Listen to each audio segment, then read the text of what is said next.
Dear students, again welcome back in my YouTube channel biology with के single. और बच्चों, आज हम डिस्कस करने वाले हैं एब्जॉर्प्शन स्पेक्ट्रम। बच्चों, लास्ट क्लास के अंदर हमने डिस्कस किया था different type of the photosynthetic pigment, chlorophyll, carotenoid, phycobilins.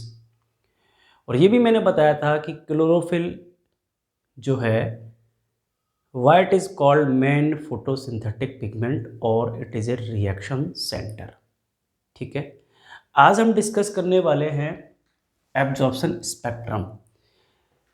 कल थोड़ा सा इंट्रोडक्शन मैंने एब्जॉर्प्शन स्पेक्ट्रम को आपको दिया था। It is given by T.W. Engelmann. Absorption spectrum किसने दिया है? T.W. इंगलमान ने। एब्जॉर्प्शन स्पेक्ट्रम बोलता क्या है? It say that is a graphical representation of absorption of different wavelength। क्योंकि जो सनलाइट आ रही है उसमें से जो विजिबल रेंज है, ठीक है, उसके अंदर डिफरेंट वेवलेंथ है, विवग्योर जिसको हम कहते हैं। ठीक है, तो ये क्या कह रहा है? Absorption of different wavelength. Why? ठीक है, डिफरेंट वेवलेंथ को, लाइट की जो डिफरेंट वेवलेंथ है उसको जो पिगमेंट मॉलिक्यूल हैं कितना उसको एब्जॉर्ब कर रहे हैं या किस वेवलेंथ के अंदर मैक्सिमम एब्जॉर्प्शन हो रहा है। ठीक है, दैट इज एब्जॉर्प्शन स्पेक्ट्रम। इन्होंने जो प्रैक्टिकल किया था वो किया था एल्गी क्लेडोफोरा। किस पर? क्लेडोफोरा पर। देखिए क्या किया इन्होंने ये मान लीजिए एक पॉट ले लिया है, ठीक है, और यहाँ पर जो क्लेडोफोरा एल्गी है उसको लिया। ये क्लेडोफोरा एल्गीज इनको लिया। इनके पास ऑब्वियसली ब्लू ग्रीन एल्गी हैं तो इनके पास क्लोरोफिल होगा। ठीक है, और इनको different type of the wavelength जो है दी गई। तो जो सनलाइट की जो वेवलेंथ है, ठीक है, तो यहाँ से different type of the wavelength ही जा रही है, लाइक वेव के और दे रहे। तो उन्होंने क्या देखा कि जो क्लोरोला है या क्लेडोफोरा एल्गी है, ठीक है,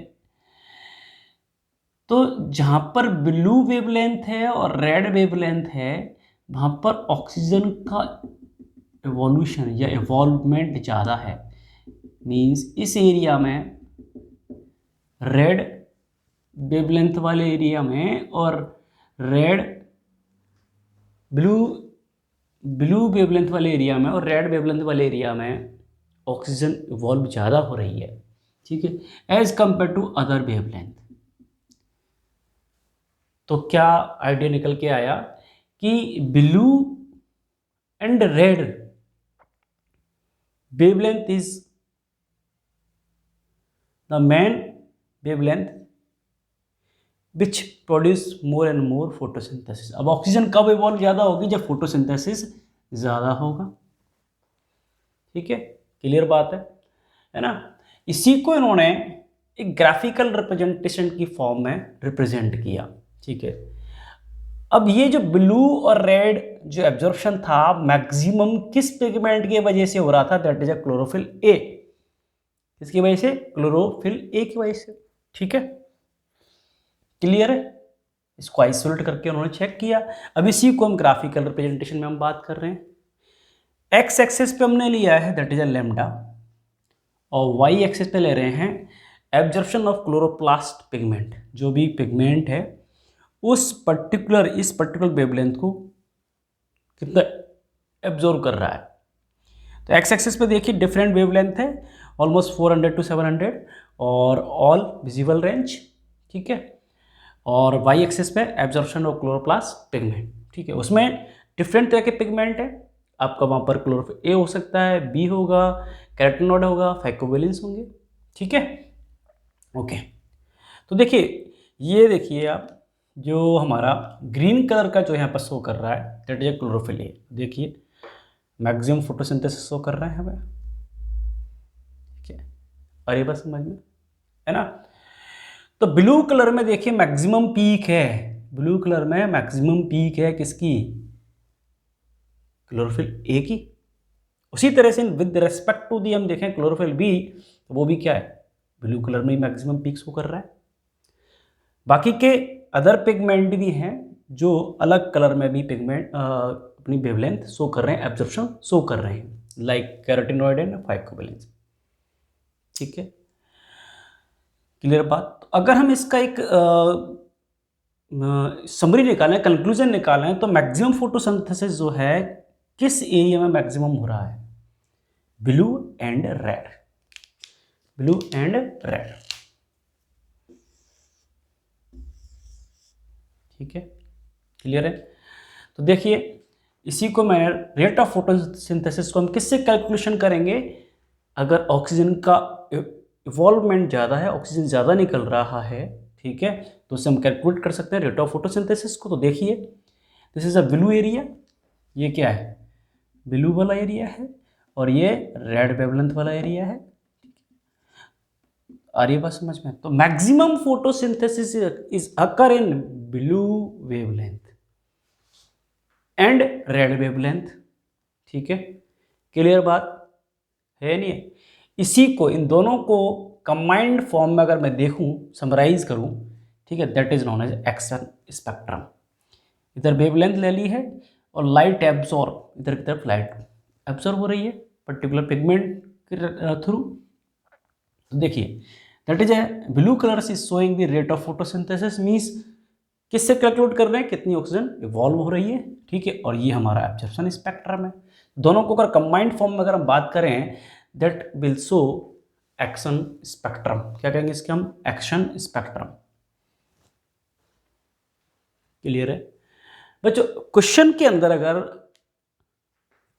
ऑप्शन दे रखा है कि विच वेवलेंथ या which light produce maximum photosynthesis, options हैं blue, red, white colour, green colour, yellow colour. तो answer will be go white colour. ठीक है, मीन्स प्लांट को मैक्सिमम फोटोसिंथेसिस करने के लिए अल्टरनेट वेंड की वेवलेंथ की लाइट चाहिए। बात क्लियर है ये एब्जॉर्प्शन स्पेक्ट्रम। नाउ एक साइंटिस्ट है दैट इज इमर्जन, क्या नाम है, इमर्जन। ठीक है, तो इन्होंने एक चीज़ बताई थी, क्या बताया था कि अगर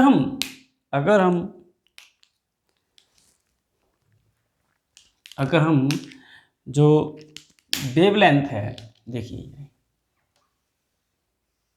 इधर क्या ले रहे हैं हम, लैम्डा ही ले रहे हैं, और इधर ले रहे हैं हम पिगमेंट, क्या है, पिगमेंट।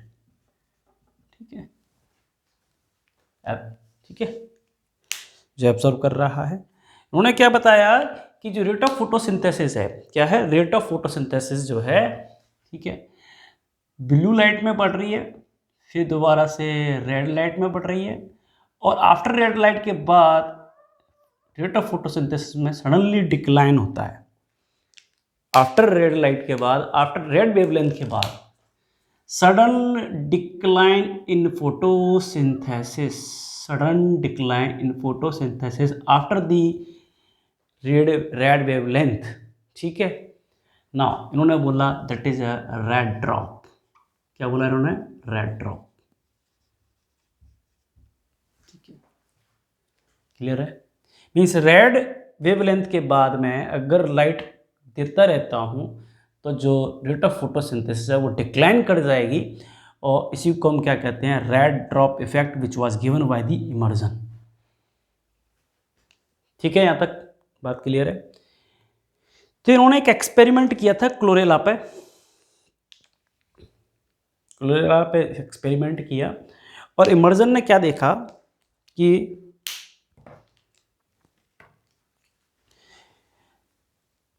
इन्होंने ये बताया इमर्जन इफेक्ट क्या है कि amount of oxygen release, amount of oxygen, जो अमाउंट है ऑक्सीजन की, amount of oxygen release release per quanta of light, per quanta of light, per quanta of light, that is a quantum yield per quanta of light,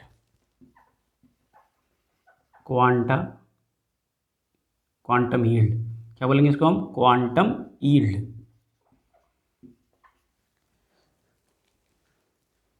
ठीक है, amount of oxygen release पर quanta of light absorb, जितनी भी quanta light absorb हो रही है उसको क्या कहेंगे हम। ठीक है, क्लियर बात, समझ में आई, यहां तक बात नहीं आई।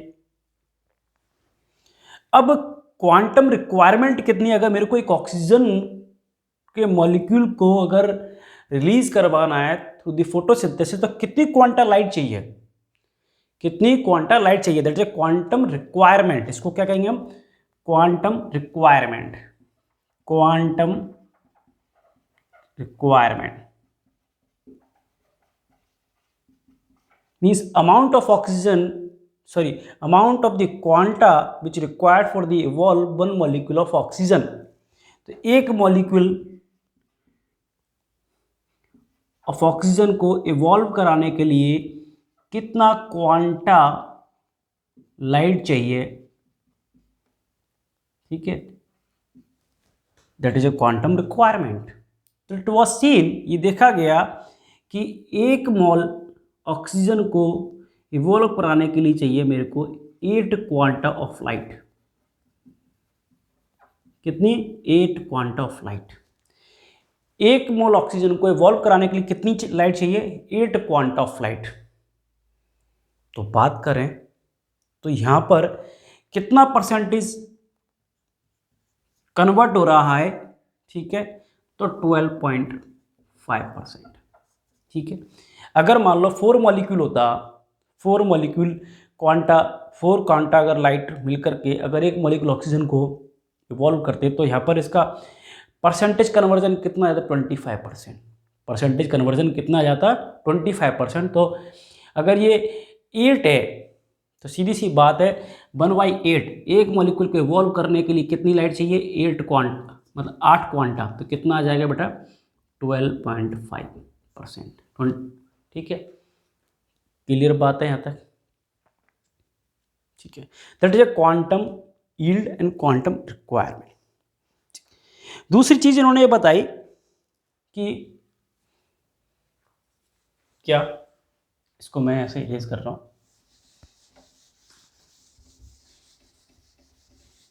किसी भी पिगमेंट को, ठीक है, या हम क्लोरोप्लास्ट को मोनोक्रोमेटिक लाइट देते हैं, सिर्फ one type of the monochromatic light दे रहे हैं, तो जो फोटोसिंथेसिस यील्ड है वो कम हो रही है। जैसे कि मैं बताता हूँ कि अगर मान लो मैं मोनोक्रोमेटिक लाइट दे रहा हूँ P680 नैनोमीटर की, मान लीजिए, और यहाँ लिख लेते हैं हम क्वांटम यील्ड, ठीक है, सॉरी क्वांटम यील्ड नहीं, फोटोसिंथेसिस यील्ड मीन्स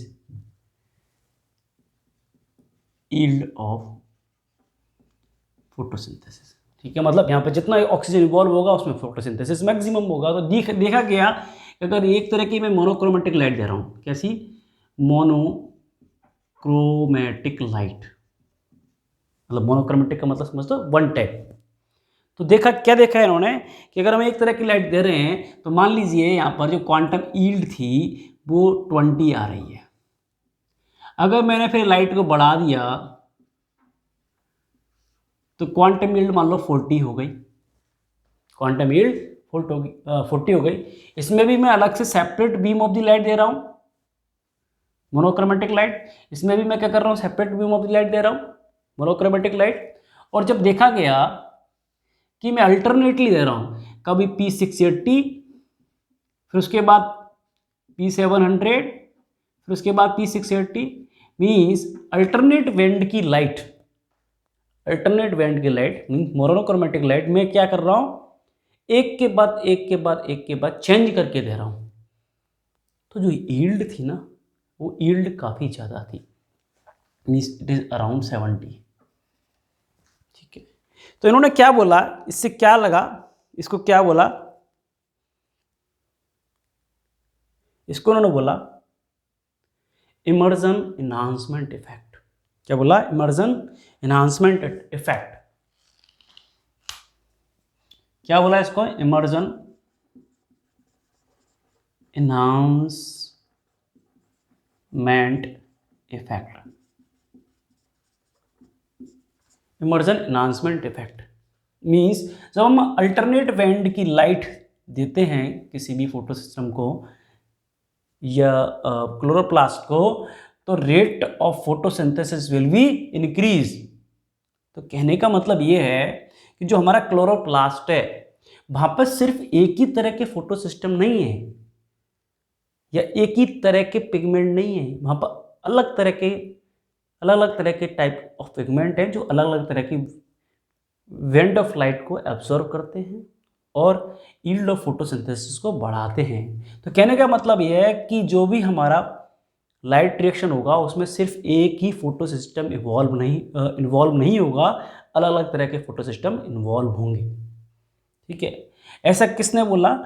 इमर्जन ने, कि हम alternate went of the light दें। कैसी लाइट है? मोनोक्रोमेटिक लाइट है, तो रेट ऑफ फोटोसिंथेसिस जो है वो बढ़ जाती है। इसी को उन्होंने बोला था इमर्जन इन्हांसमेंट इफेक्ट। क्लियर है? इसी के बिहार पर आगे फिर there are two type of the photosystem. ठीक है, photosystem first and photosystem second we will discuss. Clear है? Photosystem first, photosystem second क्या है वो देखेंगे हम नेक्स्ट क्लास के अंदर। इसके साथ ही साथ हम डिस्कस करेंगे the component which required for the light reaction and non cyclic photophosphorylation. तो बच्चों आज के लिए इतना ही, फिर मिलते हैं नेक्स्ट क्लास के अंदर। Thank you.